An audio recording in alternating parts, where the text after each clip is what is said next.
আপনার দাঁত যদি না ভাঙে তাইলে আপনি রাসূলের প্রকৃত অনুসারী। আপনার যদি জেল খাটা না লাগে, জেল খাটলেন আল্লাহর রাসূল শিয়াবে আবু তালিবে ছিলেন কয় বছর? জোরে বলেন কয় বছর? 3টা বছর শিয়াবে আবু তালিবে ছিলেন। খাবার নাই, যোগাযোগ নাই, কেউ দেখা করতে পারে না, খাবার দিতে পারে না।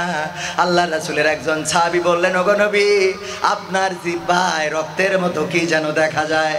আল্লাহ রাসূল বললেন, ওগো সাহাবী, আমি এই বাবলা পাতা ডাল ভেঙে নিয়ে খাচ্ছিলাম ক্ষুধার জ্বালায়, আমার ওই বাবলার কাটা একটা জিহ্বায় ফুটে গিয়ে রক্ত বের হচ্ছে। ওগো আমার সাহাবী, শুনে নাও, আমি যেই মানুষের মুক্তির জন্য আসলাম, আমি যাদের নাজাতের জন্য আসলাম, আমি যাদের কল্যাণের জন্য আসলাম, আমি যাদের কল্যাণকামী, তারা আমারে চিনল না।